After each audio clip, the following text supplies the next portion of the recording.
જામનગર કાલાવડ તાલુકાના રણુજા ગામે વોડીસાંગ ગામે ત્રિદિવસીય લોકમેળાનો અગ્રણીઓના હસ્તે પ્રારંભ કરવામાં આવ્યો।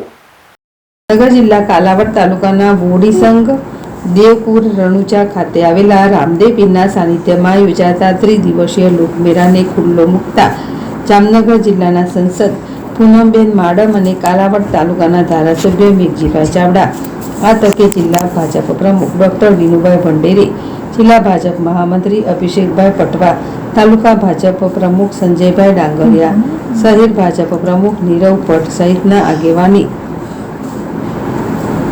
ઉપસ્થિતમાં મેળાનું ઉદ્ઘાટન કરવામાં આવ્યું। આ ત્રિદિવસીય લોકમેળો ભાદરવા સુદ નોમ, દસમ અને 11ના 3 દિવસ સુધી મેળો યોજવામાં આવે છે। આ ધાર્મિક લોકમેળામાં રાત્રિ દરમિયાન ભજન, ભોજન, રાસમંડળ, લોકડાયરા, કીર્તન, રામા મંડળ સહિતના કાર્યક્રમો રાત્રિ દરમિયાન યોજવામાં આવે છે। રામા મંડળ સહિત આ લોકમેળામાં લાખો લોકો ઉમટી મેળાની મોજ માણે છે। તંત્ર દ્વારા મેળા દરમિયાન સઘન સુરક્ષા, પોલીસ બંદોબસ્ત સાથે ફાયર, આરોગ્ય તંત્ર ખડે પગે રહી સેવા આપે છે।